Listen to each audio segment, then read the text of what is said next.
குருக்ஷேத்திர போர்க்களம். சூரியன் மெல்ல மெல்ல அஸ்தமிக்கிற நேரம். ரத்தமும் கண்ணீரும் கலந்த அந்த மண்ணுல மகாபாரதத்தோட மிக முக்கியமான ஒரு சோகமான அத்தியாயம் எழுதப்பட்டுட்டு இருந்துச்சு. இது வெறும் ஒரு வீரனோட கதை மட்டும் இல்ல. இது ஒரு மாபெரும் துயரத்துக்கு பின்னால இருக்கிற உண்மைகளை தோண்டி எடுக்கிற ஒரு முயற்சி. வாங்க, இந்த மர்மத்தோட முடிச்சுகளை ஒவ்வொன்னா அவிழ்க்கலாம். யாராலும் ஜெயிக்க முடியாதுன்னு நினைச்ச ஒரு வீரன், வீழ்த்தவே முடியாத மாவீரன்னு பேரெடுத்த ஒருத்தர் இன்னைக்கு போர்க்களத்துல சரிஞ்சு கிடக்கிறார். இது எப்படி நடந்தது, ஏன் நடந்தது? அவரோட இந்த வீழ்ச்சி நமக்கு முன்னாடி ஒரு பெரிய புதிரை வச்சுட்டு போயிருக்கு. இப்போ நம்ம எல்லாருக்கும் இருக்கிற முக்கியமான கேள்வி இதுதான். கர்ணனோட வீழ்ச்சிக்கு பின்னாடி இருந்தது என்ன?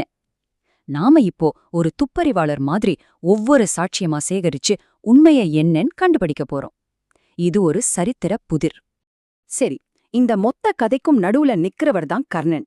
அளவே இல்லாத ஆற்றல், அப்பாரமான திறமைன்னு எல்லா தகுதியும் இருந்த ஒரு மாவீரன். ஆனா அவரோட வாழ்க்கை முழுசியும் ஒரே ஒரு விஷயம்தான் தீர்மானிச்சது. அது அவரோட பிறப்பு.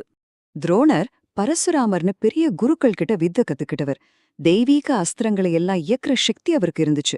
ஆனா அவரோட எல்லா திறமைக்கும் எல்லா முயற்சிக்கும் ஒரே ஒரு உந்து சக்தி தான். அது அர்ஜுனனை எப்படியாவது ஜெயிக்கணும் அப்படிங்கிறது. ஆனா இது எல்லாத்தையும் விட பெருசா நிக்கிறது அவரோட கொடைகுணம். ஆனா பாருங்க, இவ்ளோ திறமைகள் இருந்தும் இந்த ஒத்த வார்த்தை தேரோட்டியின் மகன், இது அவரோட வாழ்க்கையில மிகப்பெரிய தடையா நின்னுச்சு.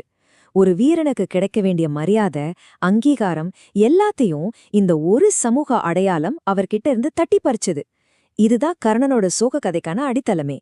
சரி, இப்போ நாம் இந்த வழக்கின் அடுத்த கட்டத்துக்கு போலாம். கர்ணனுக்கு எதிரா சதி செஞ்சது யாருன்னு பார்க்கலாம்.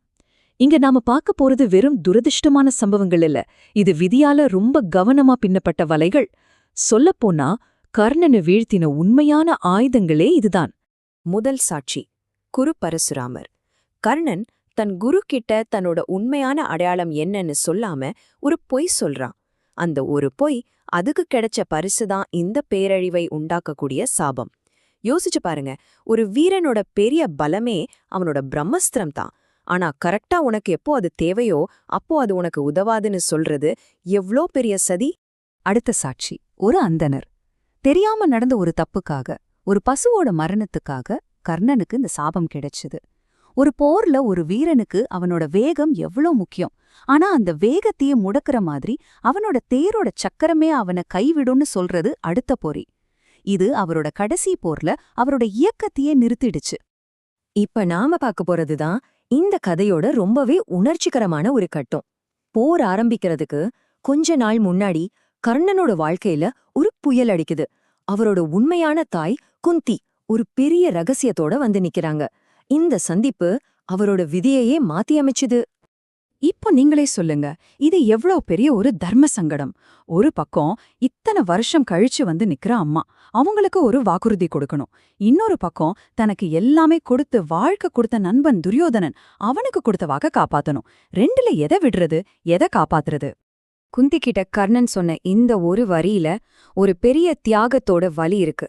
அதோட அர்த்தம் என்னன்னா, அம்மா, போர் முடியும் போது ஒன்னு நான் இருப்பேன், இல்ல அர்ஜுனன் இருப்பான்.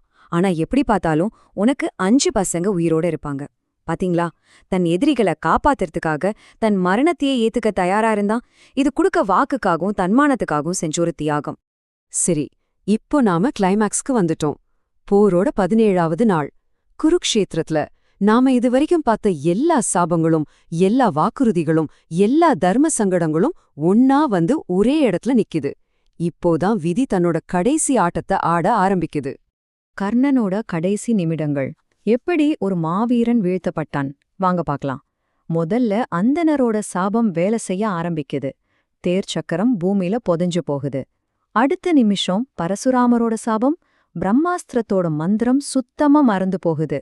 கையில ஆயுதம் இல்ல, தப்பிக்க வழியும் இல்ல, அப்படி நிராதரவா நின்னப்போதான் அவன் வீழ்த்தப்பட்டான். விதியோட சதி திட்டம் எவ்வளவு கச்சிதமா அரங்கேறியிருக்கு பாத்தீங்களா? ஆமா, கர்ணனோட வாழ்க்கை ஒரு தோல்வியில தான் முடிஞ்சது. ஆனா அவரோட கதை அதோட முடியல. அது அந்த தோல்வியையும் தாண்டி நிக்குது. இப்போ நாம இந்த விசாரணைக்கு ஒரு தீர்ப்பு சொல்லணும். அவரோட மரணம் ஒரு துயரம் தான். ஆனா அவரோட வாழ்க்கை நமக்கு விட்டுட்டு போனது என்ன? விதி எவ்வளோ சதி செஞ்சாலும் சரி, போர்ல என்ன நடந்தாலும் சரி, கர்ணன்னு சொன்னா இன்னைக்கும் நம்ம எல்லாருக்கும் முதல்ல ஞாபகத்துக்கு வர்றது அவரோட ஈடிணையற்ற கொடைகுணமும் விசுவாசமும் தான். சாகும்போது கூட தான் கிட்ட இருந்த புண்ணியத்தையே தானமா கொடுத்தவன் அவன். அதனாலதான் இன்னிக்கும் கொடைங்கிற வார்த்தைக்கு மறுபேரே கர்ணன் தான். அப்போ கர்ணனோட கதை நமக்கு கடைசியா என்ன சொல்லுது? வரலாறு அவனை எப்படி பார்க்கணும்? ஒரு தோல்வியடைஞ்ச வீரனாவா, இல்ல சூழ்நிலைகளால தோற்கடிக்கப்பட்ட ஒரு மாபெரும் தர்மநாயகனாவா? இந்த இறுதி தீர்ப்ப நான் உங்க கையிலே விட்டுடுறேன். நீங்க என்ன நினைக்கிறீங்க? கர்ணன் ஒரு தோல்வியாளனா, இல்ல காலத்தை வென்ற ஒரு உண்மையான ஹீரோவா?